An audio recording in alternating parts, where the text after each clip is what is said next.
변호가 좀 마무리가 되었습니다. 오늘 말씀은 신의 성품에 참여한 자라는 말씀입니다. 예수를 믿는 사람들은 신앙생활이 끝이 없습니다. 해도 끝이 없는 것이 신앙생활이고 영적인 삶이기에 제자가 스승을 따라잡을 수 없고 스승이 스승을 따라잡을 수 없는 것이, 세상은 스승보다 뛰어난 제자가 존재하지만 성령님의 기름 부으심을 간구하는 사람 중에 동시대에 살고 있을 경우에 제자가 스승보다 뛰어난 영성을 가질 수가 없습니다. 중도에 하차하지 않는 이상 끊임없이 깊어지고 넓어지는 것이 영적인 삶이기에 세상과는 달리 제자가 스승을 능가할 수 없다는 것이에요. 다만 다른 영역에서 많은 경험이 있을 수 있지만 한 분야를 봤을 경우 제자가 스승을 초월한 능력을 가지기가 거의 불가능하다고 볼 수 있는 것입니다. 그만큼 영적인 삶은 무한대의 삶이고 엄청난 분량이 있기에 우리는 희망을 가지고 그리스도를 섬기며 하나님의 놀라운 섭리에 기대를 해야 하는 것입니다. 대부분의 사람들은 영적인 깊이에 있어 많은 체험을 하고 하나님을 인정하고 하나님의 놀라운 기적들을 시인하지만 더 이상의 발전이 없는 경우를 굉장히 많이 보게 됩니다. 기도를 배우고 말씀을 익히고 더욱더 믿음 생활을 해나가지만 그 이상의 뭔가를 체험하지 못하고 지금의 신앙이 가장 보편적인 것이라고 스스로가 만족해하면서 신앙생활을 유지한다는 것이에요. 그러나 결코 신앙은 이대로 끝나는 것이 아닙니다. 기도 생활을 했다고 해서 끝나는 것이 신앙생활이 아니요, 말씀을 읽었다고 해서 대단한 경지에 이를 수 있는 것도 신앙이 아닙니다. 전도하고 신방했다고 해서 엄청난 신앙에 이르렀다고는 절대 말할 수 없는 것입니다. 우리가 살고 있는 지금의 시대는 과거의 순수함을 많이 상실한 시대라고 볼 수 있습니다. 과학과 지력의 발달로 하나님의 놀라운 기적에 대해 불신하는 경우가 많이 있어서 순수한 믿음을 찾기가 어렵다는 것이에요. 이럴 때일수록 더더욱 필요한 것이 하나님의 능력과 놀라운 섭리이기에 우리는 어떻게 하면 하나님께서 이 시대에 더 크게 역사하시고 임재하시는지 고민해야 하는 것입니다. 뜨거운 열정을 가지고 하나님을 사랑한 초신자 때는 조금만 기도해도 응답이 찌깍찌깍 오고 찬양만 해도 마음이 너무나 기쁘고 교회에 나오는 것 자체에 인생의 큰 기쁨을 만끽할 수가 있었습니다. 하지만 세월이 흐르면서 열정이 식어지고 기도해도 응답이 찌깍찌깍 오지 않고 굉장히 힘들게 응답이 오는 경우를 많이 볼 수가 있습니다. 그래서 어떤 사람들은 더 이상의 진보가 없는 신앙생활을 하게 되고 하나님에 대해 큰 기대 없이 교회 마당만 밟고 가는 그런 형식적인 신앙생활을 하게 되는 것입니다. 결국 이러한 신앙생활은 하나님께서 기뻐하시지 않습니다. 끊임없이 전진하고 달려가는 신앙이 필요한데 우리는 왜 그런 신앙생활을 하지 못하는 것일까요? 한국교회의 여러 가지 문제점 중에 하나는 바로 이러한 사람들이 너무나 많다는 것이고, 이러한 사람들이 새롭게 신앙의 날개를 달고 도약하는 경우가 많지 않다는 것입니다. 어떻게 하면 다시금 날개를 달고 일어나는 신앙생활을 할 수가 있을까요? 초신자 때처럼 타는 목마름 가운데서 더욱더 하나님을 향한 바른박질을 할 수가 있을까요? 먼저는 성경을 통해 하나님께서 내게 말씀하시고 있는 부분을 내가 잘 지키고 있는지 살펴봐야 하는 것입니다. 십계명을 내가 제대로 지키고 있는지, 기도하고 말씀 읽고 교제하고 전도하고 봉사하고 구제하고 섬기라는 하나님의 말씀을 내가 잘 수행하고 있는지 살펴야 한다는 것이에요. 이것 중에 많은 부분을 우리가 놓치고 있다면 신앙생활은 당연히 멈추거나 퇴보될 수밖에 없는 것입니다. 기도해도 응답을 제대로 받을 수 없고 찬양해도 기쁨이 별로 없으며 말씀을 들어도 그 말씀이 내 삶에 제대로 적용되지 않는 힘없는 말씀으로 전락할 수밖에 없다는 것입니다. 말씀을 먹으면 먹을수록 더 풍성해지는 것이 아니라 먹으면 먹을수록 뻔한 말씀으로 들릴 수밖에 없다는 것이에요. 우리 고등부 친구들 솔직하고 시원하게 말을 했으면 좋겠습니다. 교회에 나와서 예배 드리고 말씀 듣고 하는 것이 진정으로 우리 친구들의 가슴에 기쁨을 안겨다 주고 있습니까? 앞에서 찬양하고 말씀 전하고 공과 공부 가르치는 학생들과 선생님과 전도사님 모습들이 가식적으로 느껴지지 않습니까? 교회 열심히 나와도 믿음의 진보가 없이 굉장히 답답하게 멍하니 형식적으로만 예배에 참석하고 있습니까? 이런 상황에 자신이 처해 있다면 문제는 굉장히 심각한 것입니다. 이 상황에서 반드시 신속히 벗어나시길 바랍니다. 자신도 신속히 벗어나고 싶은 마음이 있지만 못 벗어나는데 전도사님 어떻게 합니까? 라고 묻고 싶다면 내가 말씀을 꾸준히 읽고 있는지 성령님과 매일마다 교제하며 기도하고 있는지 점검하시기 바랍니다. 아무것도 안 하면서 영적인 심각한 병에서 벗어나고 싶다면 그것은 불가능한 것입니다.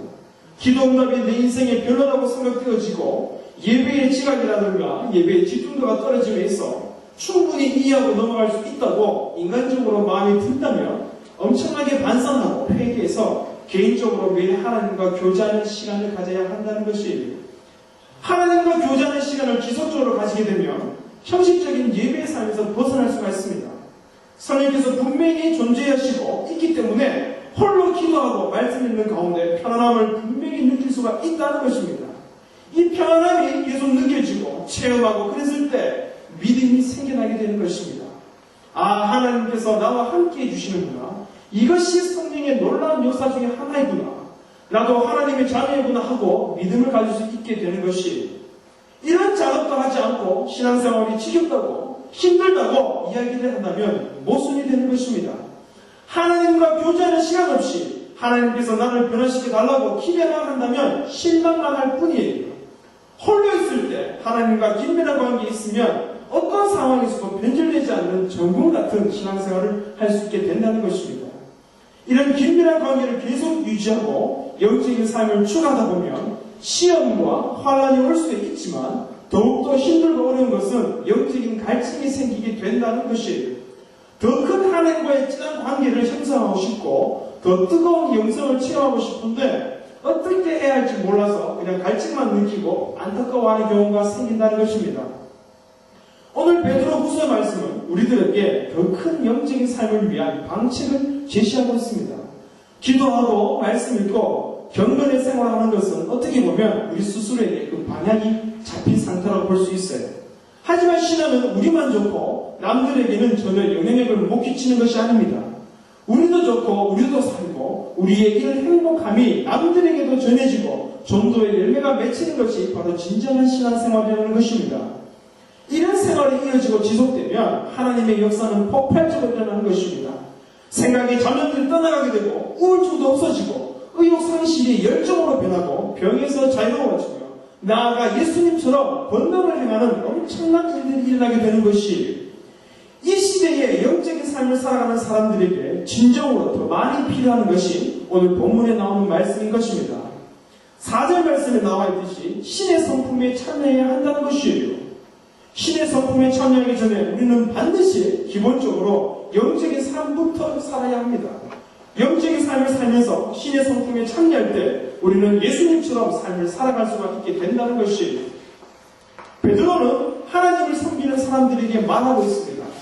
2절 말씀처럼 은혜와 평강이 너희에게 더욱 많을지어다 하고 말하고 있어요. 그냥 많을지어다가 아니라 더욱 많을지어다고 표현하고 있다는 것입니다. 이는 신앙은 더욱더 풍성해지는 것이며 멈추지 않는 유동성을 말하고 있다는 것이 텔레비전의 광고를 보면 다이나믹 코리아라고 선전하고 있는데 이런 다이나믹이 우리의 신앙에 적용되어야 한다는 것입니다. 선하게 폭발하고 영향력을 끼치는 쉬지 않는 신앙이 바로 진정한 신앙인 것이에요. 신앙은 안정감과 더불어 긴장과 흥분이 있습니다. 가슴 설레이고 기쁘며 하나님의 영광을 위해 뭔가 하고 싶다는 충동이 드는 것이 제대로 된 신앙이라고 볼 수 있는 것이에요. 하나님의 성령께서 그 마음을 주관해 주시기 때문에 하나님의 일이 얼마나 즐거운지 모른다는 것입니다.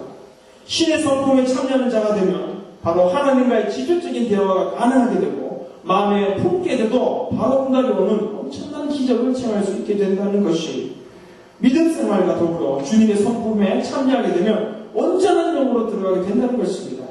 온전한 영으로 들어가는 그 신의 성품이 과연 무엇일까요? 5절, 6절, 7절 말씀에 그 해답이 나와 있습니다. 기도하고 말씀 읽고 영적인 경건의 생활하는 믿음 위에 덕을 세우라고 말하고 있습니다. 덕은 국어사전에 보면 도덕적, 윤리적 이상을 실현해 나가는 인격적 능력이라고 표현하고 있습니다. 또한 공정하고 남을 넓게 이해하고 받아들이는 마음이나 행동을 덕이라고 표현하고 있어요. 그리스도를 믿는 사람이라면 믿음 위에 이런 덕이 반드시 있어야 하는 것입니다. 덕이 성품이 제대로 갖추어지지 않았다면 사람들이 여기 사람들을 따를 수가 없어요. 제대로 신앙생활을 하지 못한다고 징계만 먹고 자신의 괴로움을 위로해 주지도 못하기 때문에 의지할 수가 없다는 것입니다. 실제로 기도 많이 하고 능력을 하는 사람 중에 덕이 없어서 하나님의 사역을 제대로 실행하지 못하는 사람을 많이 보게 됩니다. 저 또한 덕이라는 부분에 있어서 많이 약한 것 같아요.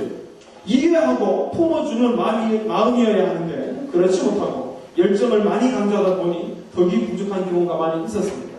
예수님은 덕이라는 성품에 있어서 엄청나게 뛰어나신 분이셨습니다. 죄인을 사랑하시고 용서하시고 자신의 생명을 아낌없이 내어 던지셨기 때문에 최고의 경지에 이른 덕이 아닐까 하고 생각해 봅니다. 성경은 덕의 지식을 공급하라고 더하라고 표현하고 있습니다. 또한 지식의 절제를 다하며 절제에 인내하며 인내에 경건하고 경건에 형제 우애를 하고 형제 우애에 사랑을 공급하라고 성경은 말하고 있다는 것입니다. 이는 성품적인 부분에 있어서 극단적으로 달려가지 말라는 뜻과 동일하다고 볼 수 있습니다. 사람들은 균형 잡힌 성품보다 극단적으로 달려가는 성품이 많이 있어요. 겸손하라고 하면 진정으로 겸손하면 되는데 무지한데도 지식을 쌓지 않고 아무것도 모르는 조용함으로 겸손의 태도를 볼 수 있다는 것입니다. 싸우지 말라는 말을 하게 되면 무조건적으로 싸우지 말라고 생각하고 불의에 있어서도 싸우지 않는 그런 모습을 보인다는 것이에요. 열심히 기도하고 말씀 읽으라고 하면 마땅히 해야 할 본분인 공부도 하지 않고 기도하고 말씀만 읽는다는 것입니다.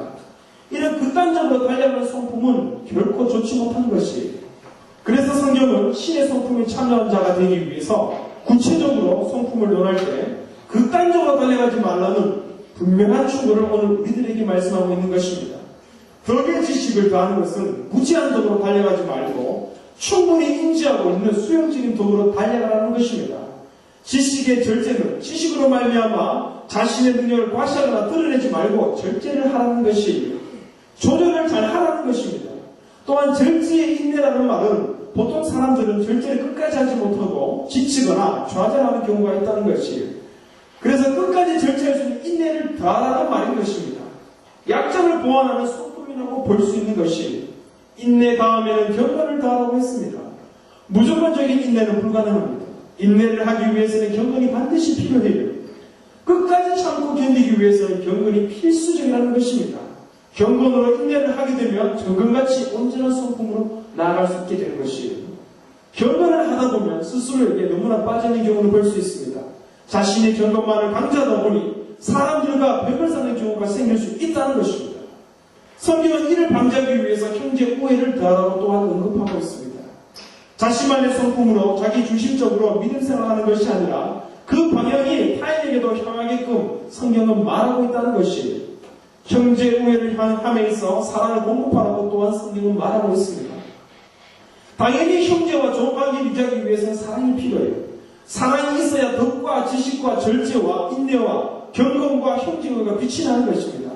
한마디로 신의 성품은 각각의 성품이 완전히 분리되어 있는 것 같지만 완전히 다른 분야에서 존재하는 것이 아니라 각각의 성품이 유기적으로 굉장히 밀접하게 연관되어 있다는 것입니다. 예수 그리스도는 이런 신의 성품을 다 가지고 있었습니다. 예수 그리스도의 성품을 우리가 그대로 본을 받는다면 우리는 지금의 육적인 모습이 아니라 하나님과 완벽하게 교통을 하는 영의 존재로 변할 수 있다는 것이에요. 가장 위대한 그리스도인은 예수 그리스도처럼 그런 삶을 사는 것이 가장 위대한 그리스도인이라고 말할 수 있다는 것입니다.